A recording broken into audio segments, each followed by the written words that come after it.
Facebook Live.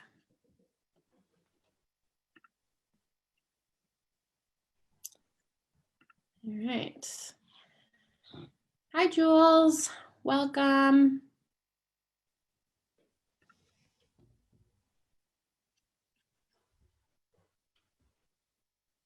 All right.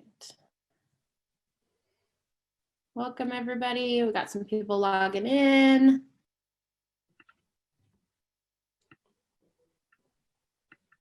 Share my screen.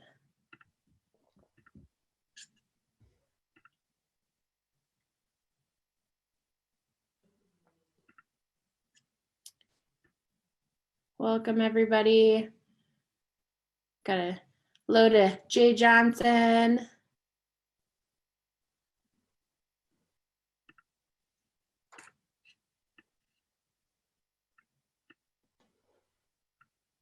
Just a reminder that we've got the chat function open. So if you want to say good morning to everybody.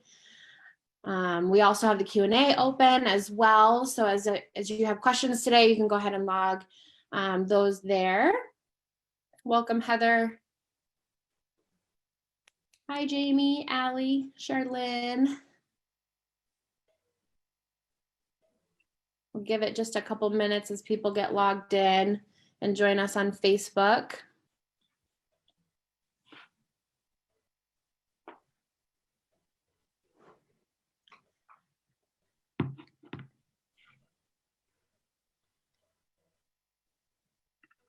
Good morning, everybody.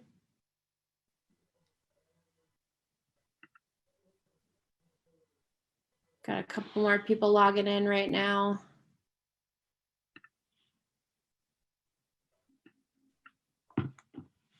All right, well, we'll go ahead and get started for sake of time because I know Tom's got some great information to cover.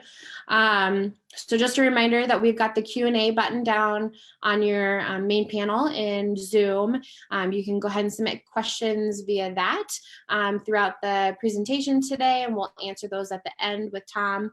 And then we also have the chat feature open, so if you want to send messages or comment or anything like that, feel free to do so. I'd like to thank CJAM Financial for being our Business Illumination Series sponsor. There we go.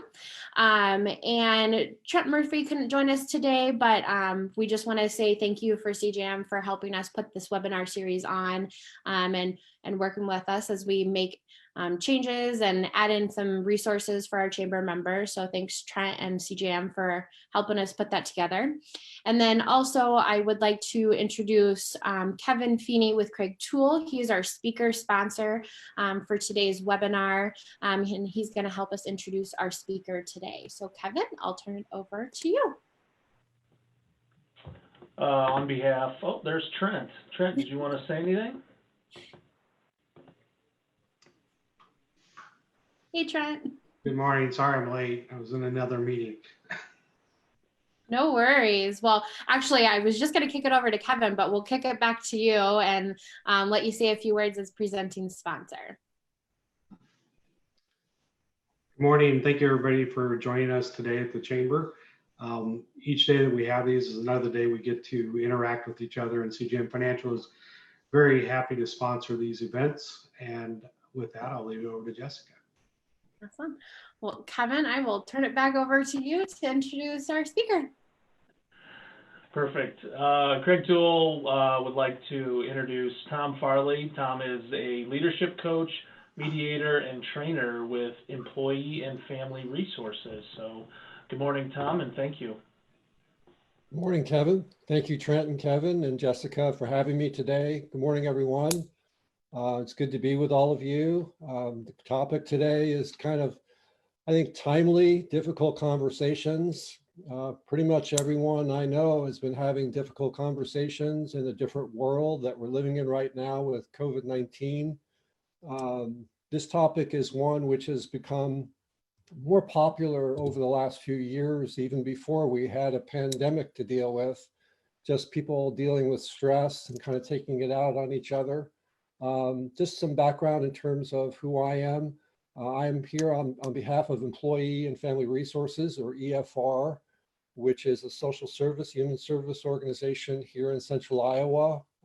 I worked for many years for EFR in the Employee Assistance Program, which is a counseling program that employers offer a benefit to their employees and their family members to help manage stress, all kinds of different personal issues, mental health, depression, chemical dependency concerns. EAP started around the issue of alcoholism many years ago and then became what were called broad brush programs. So before I came to the Employee Assistance Program in EFR, I worked as the director of Crisis Line in Des Moines, which at that time was a United Way agency.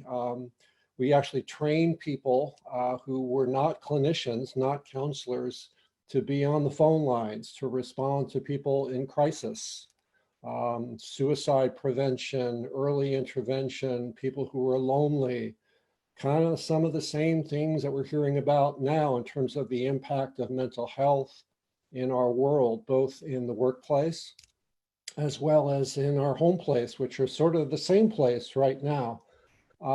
So when you think about difficult conversations, these are skills we think often, well, those are counselors or those are clinicians, but they're also skills that any of us can learn and can apply when we're most under stress, when change is hitting us from every direction. And I don't know about you, but right now that's pretty much everybody in every direction. I'm working out of my home right now, and many of you are too. So we're these situations that we find ourselves in are new, kind of unexpected. Uncertainty is part of everything we're all experiencing, and it takes its toll in relationships, both in the workplace, working with customers, working with colleagues, working with partners, as well as our families, our home families. My wife often, the last few weeks, has talked about, when I'm doing training, she says, tell them you're an imposter. You don't know anything about any of this stuff. So I think she's kidding, but no matter how good you think you are in terms of communication skills, hopefully today we can offer some ideas, some areas of focus that you can apply to day-to-day situations and stress. So I do have some slides I'm going to share to talk about our goals today, as well as hopefully some resources. So I'm going to start sharing my screen here.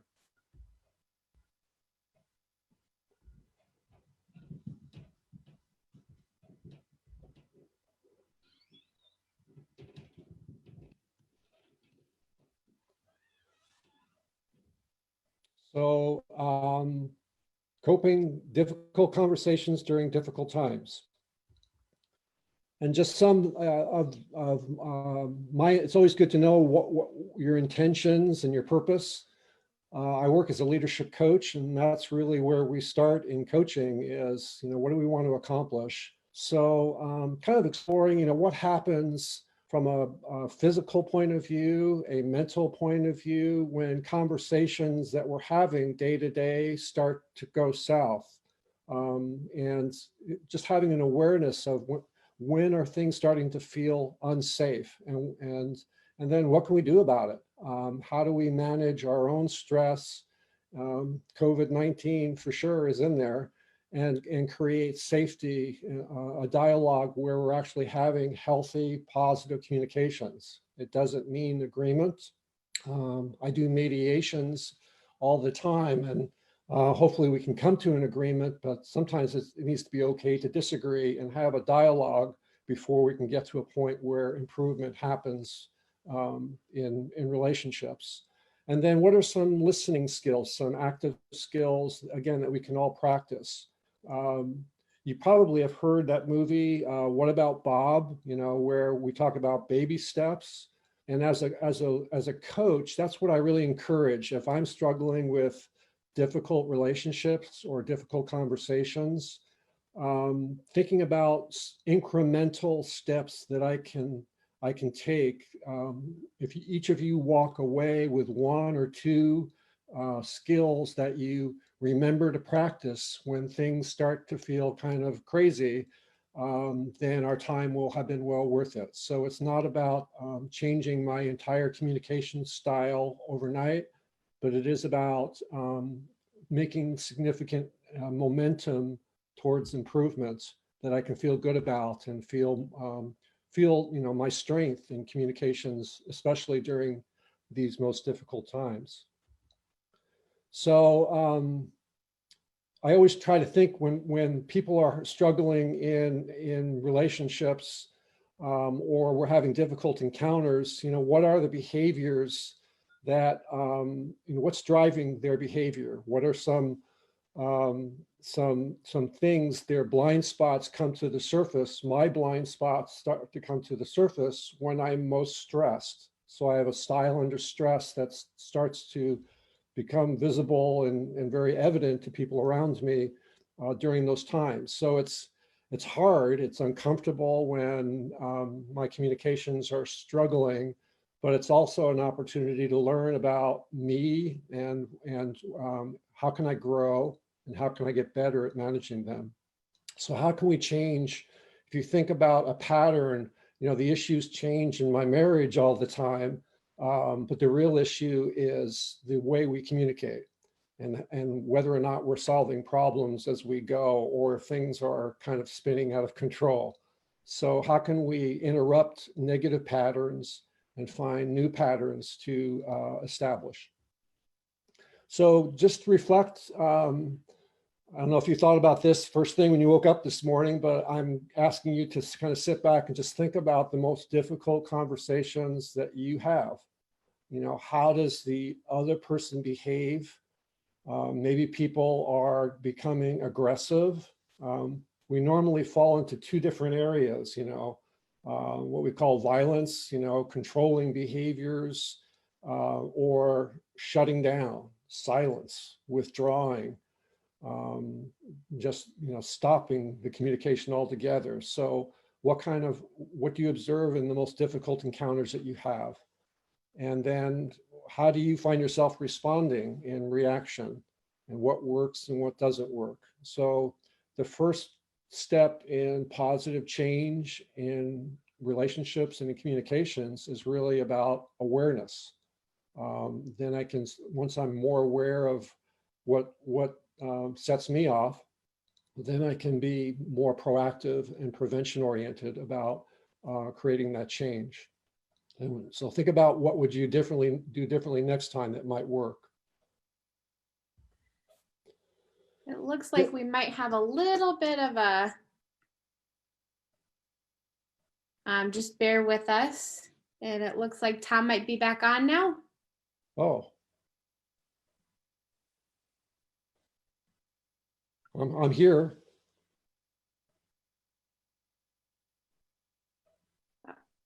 You're good, Tom. Keep going. You sure? Yep. Okay. So I was going to use one example of my, and hopefully he won't mind, my 90-year-old father-in-law. Wasn't in Ankeny, but he lives in Waukee, and he put together his grocery list yesterday and online, and he must have not hit the send button. So imagine a 90-year-old showing up at Hy-Vee to pick up his grocery order with like 14 cars in line behind him. And he's stressed out because it took him a long time to put together his 52 items. And he gets to the front of the line, and the young person working hard at Hy-Vee couldn't find his order. So he's upset. He's feeling out of control because he needs some things. He's 90 years old, and he doesn't really manage the technology so well. He's feeling all the stress and the pressure around this whole situation of COVID-19. And I'm using this example because the young person that responded to him did a fantastic job of sorting through and diffusing the situation and talk about customer service. So when you think about that, all the stress that you see on this slide, the barriers to communication, it's at the very time that we need our best communication skills and customer relations skills or just listening skills. We're under the most stress during those situations. So these are all the barriers, stress, the pressures that we're all feeling. People start to take it out on each other, even when it's not logical. It doesn't make any sense. So sometimes there's things start moving real fast. If you think of communication where it's starting to feel threatening or unsafe, the pace is going faster and faster. If we were doing face-to-face communications or training, I would do a little exercise of, it kind of goes like this.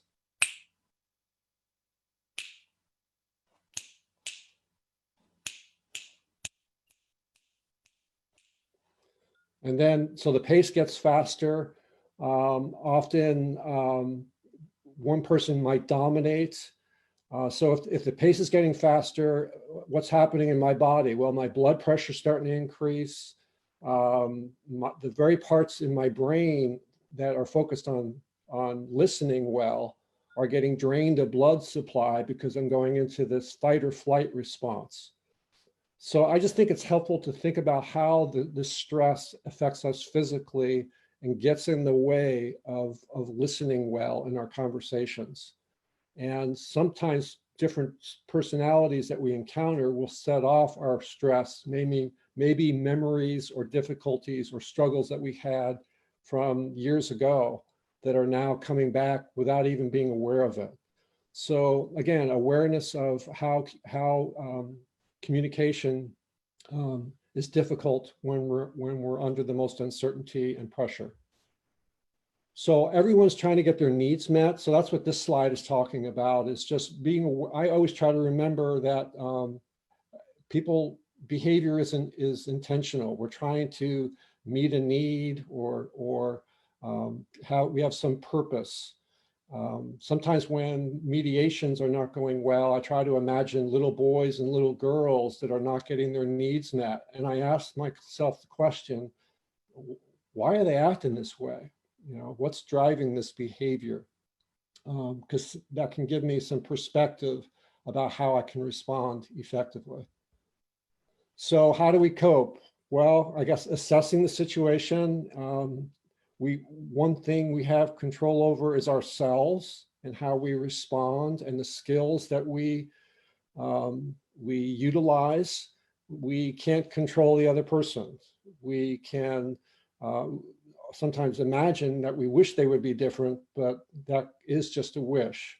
So coming up with a plan, especially if you have time, that's not always possible, but thinking about reflecting on ways of responding, just like those listening and customer service skills that Hy-Vee person deployed were probably part of his natural style, but there were also learned behaviors that he practiced or maybe received training on. So being aware of how we perceive things. Often we have filters. I meet someone and how they impress me in those first few minutes. We start to, every time we observe more behavior, we start to build a story about them, a narrative. And sometimes we need to kind of test our perspective and our narrative, challenging our own reality. We often will jump to assumptions. So just being aware of our own filters and perceptions can really impact the quality of our communications. And we can change those things. We can hit the reset button sometimes. We can focus on reconciliation and renewal and new starts. I feel like I've had to do that many times, both in the workplace and in my family life. So as a leadership coach, this one always speaks to me, Stephen Covey's phrase, you know, what do leaders do? and we're all leaders. We're all, especially right now with COVID-19, we're all serving each other. And it's about listening. If I want someone to listen to me, there's a reciprocity, there's a back and forth that I need to establish. So often what I'm doing is thinking about the next thing I want to say in a difficult conversation rather than really listening well.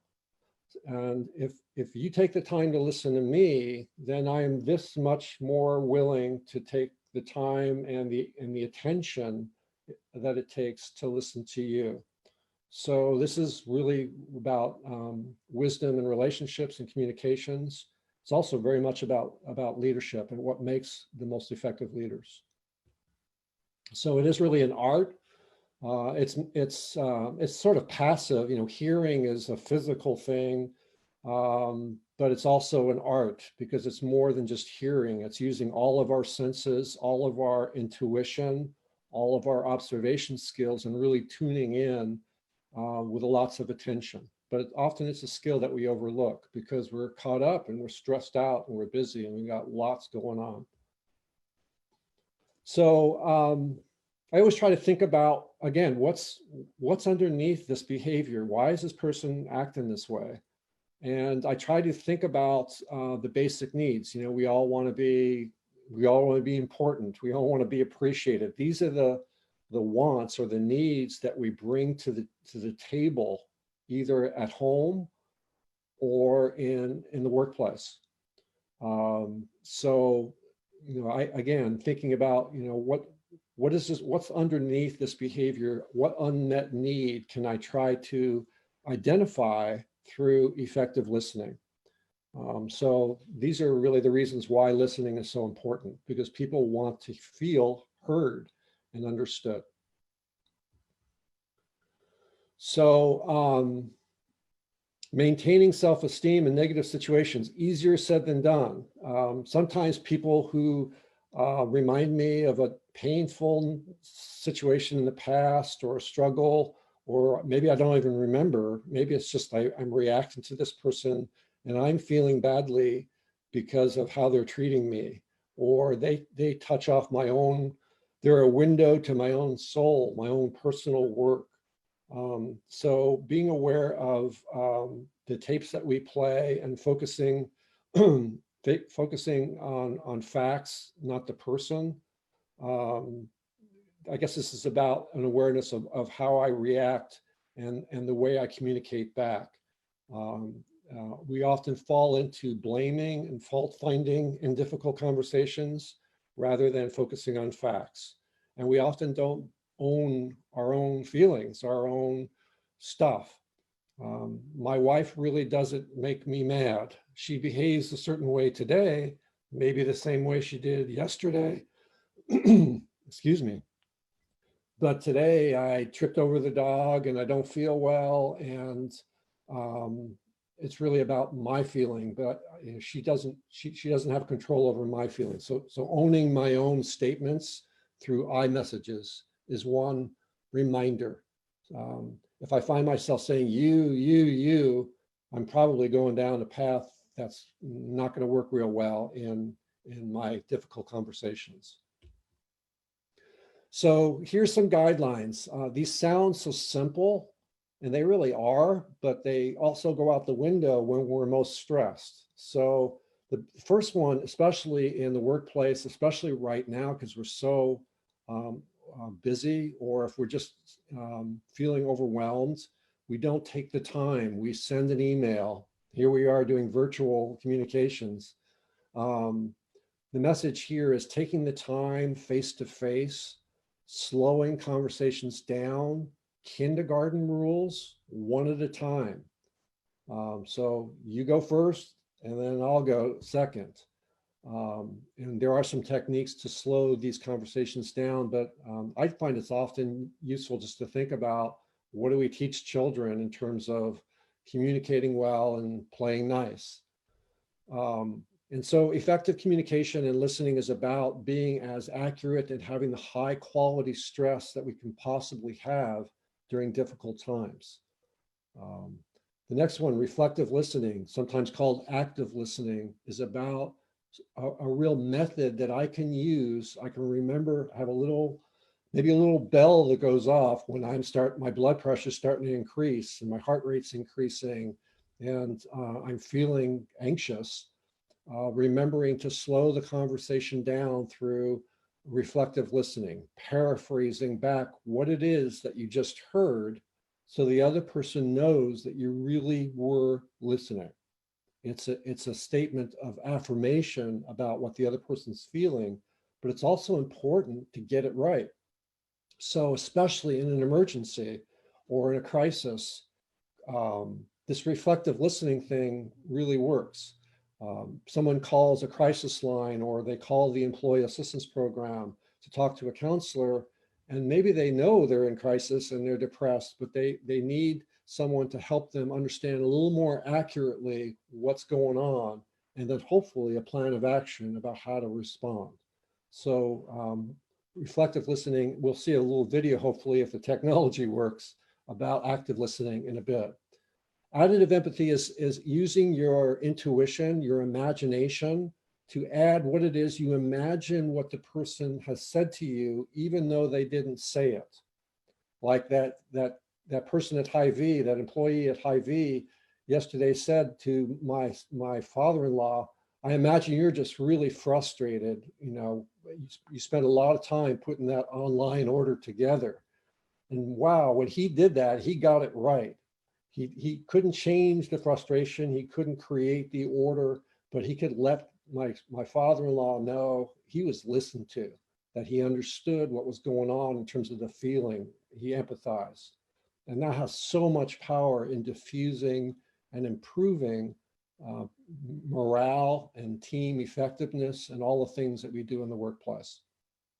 So being aware of my own personal baggage, again, is about what trips my trigger, why am I reacting to this person?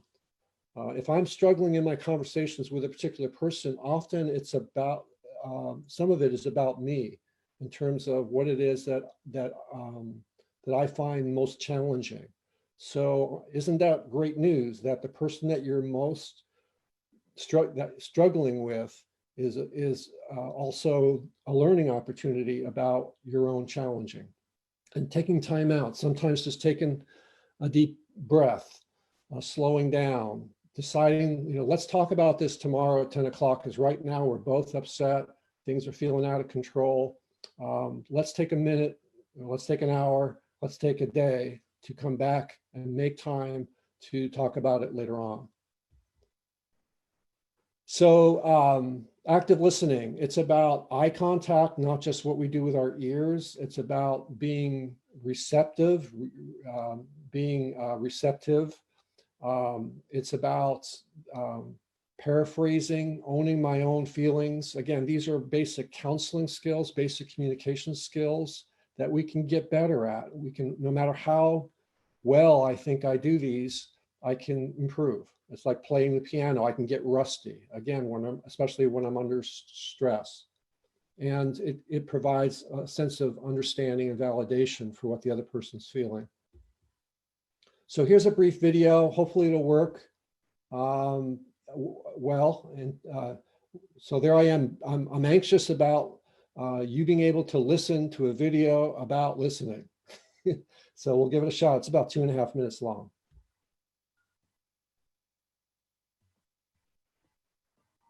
And I am not hearing it. Jessica, can you hear that? It's really faint, Tom. I wonder if we can turn up the volume on the video like you did yesterday. We'll give it a shot.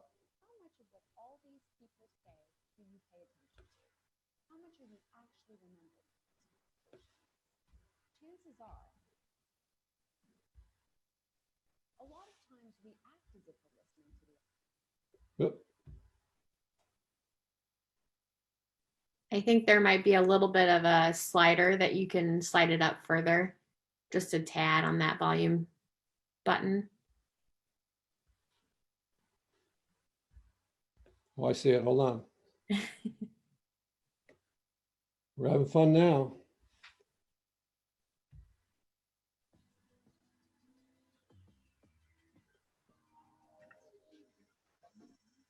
Can you hear it now? It's pretty faint. Tom, too, what we can do is if it's something where you can share the link to the video, I can send it out. We can put it out on our website. Okay, well, I apologize, folks. Yeah, it's from Mind Tools. It's about 2.5 minutes long, and it just gives basic reminder about what works in listening, which is paying attention, really focusing on your body language, noticing when things are getting unsafe, slowing the conversation down, which are the same skills, the same areas of learning that you can dive more into in a book called Crucial Conversations. So again, Mind Tools, Active Listening. If you put that into Google, then that video will come up. Again, very brief, good reminder to use. You can use that in staff meetings in the workplace to remind people about the need for effective listening in crucial conversations or difficult conversations. So I wanted to share some brief things. Crucial Conversations is a full training that you can participate in. There are a number of different books in this series, but it's about when the stakes are high, when there's the most stress, when things are feeling unsafe. This little dialogue kind of summarizes some of the themes, areas of learning.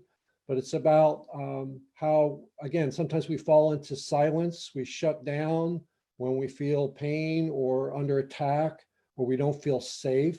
We withdraw, we avoid, or we sometimes go the other direction when we don't feel safe, and we start, controlling and attacking and blaming, or more violent behaviors.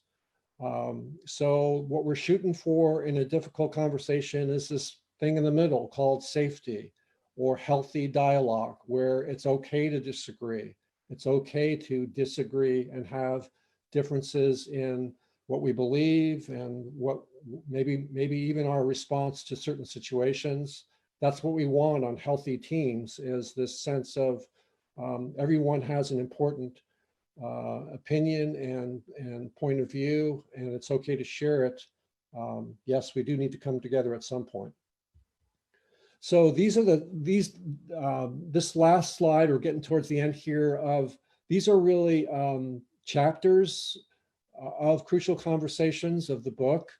And they're also good guidelines for what to think about if you're anticipating or preparing for a difficult conversation. Sometimes just how I start. So starting with my intention, or starting with what's in my heart. Stay focusing on what I'm really wanting. If I have an employee or a customer or a partner, and we're going to have a difficult conversation, right, especially right now, who knows what it's about? Maybe it's about job security or lack thereof.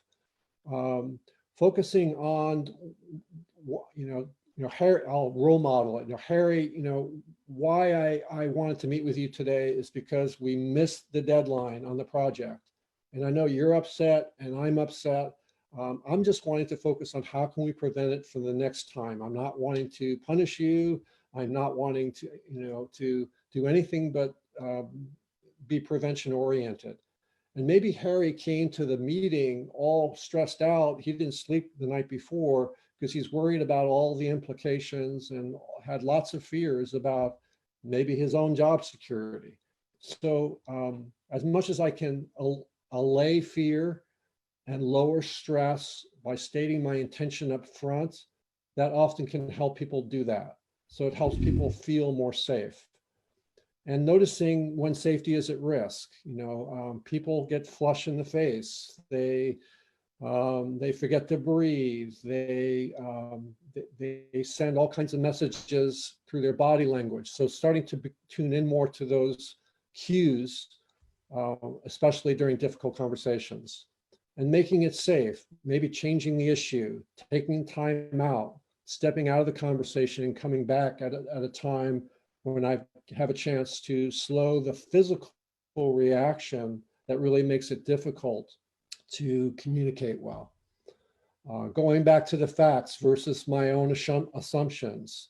I can persuade, I can encourage, I can sometimes insist, but I can do so without being abrasive. So noticing the difference between blaming and taking responsibility, and doing so in my listening. I know I'm listening well when I'm asking open-ended questions. So tell me more. Now, that's interesting. I want to hear more about that. You know, those are ways of encouraging people to share, to dig deeper, to share more about what's going on for themselves. And I let people know that I really am listening when I'm exploring other people's paths or asking open-ended questions. And then finally, hopefully coming to some agreement, some idea about where we go from here in terms of a path. So those are just some chapter summaries really from Crucial Conversations. Really encourage you to check that out, especially if you're anticipating a difficult conversation. Also encourage you, again, my intention today is for you to come up with some tips, slowing conversations down, active listening, things you can do to feel more empowered, feel strong in the most difficult situations that we're all experiencing right now. And encourage you to get support if you need that. Counselors, clinicians, certainly healthcare professionals, that employee at Hy-Vee, you know, are all under such stress, and there's nothing to be ashamed of in getting support. Employee assistance programs, that's what businesses offer to their employees. As you can imagine right now, people are calling for support groups so that they don't feel alone. They're having issues that have been there for quite some time suddenly become more risky. And so people are seeking support, hopefully early on. Really encourage you to do that, whether it's through an employee assistance program or whether it's through 211 with United Way as an information and referral resource. But it's a sign of strength. It's a sign of being smart enough to take care of yourself. It's a sign of being sane, not the opposite. So really challenging people to focus on self-care as much as they can. So with that, I am going to stop sharing my screen, hopefully here. Thanks, Tom, for a great conversation and presentation on having difficult conversations. We understand that, unfortunately, right now there are those conversations taking place a little bit more frequently right now. So we appreciate you spending some time today and kind of presenting on that. So we do have a couple questions coming in. So we'll go ahead and keep those anonymous just on the subject today. So we've got somebody who asked, how do you find a counselor or a counselor that fits with individual issues? Okay. Well, if your employer has an employee assistance program, this is the time to use that. So there's EFR for some employers, but there's other employers that have different EAPs that might be attached to health insurance or other organizations. If you don't have that kind of benefit, then 211 with United Way is a good resource for everything from mental health, clinicians to financial to legal resources. Sometimes they're all connected, at least they are in my life. So absolutely 211. There's also the Iowa Department of Public Health resource. There's a resource there for mental health resources as well. So I would encourage people to check that out. Fantastic, thank you. And we'll give it another minute. If anybody has any other questions, feel free and go ahead and submit those through the Q&A. We'll just give it a minute and see if anybody else wants to submit some questions today.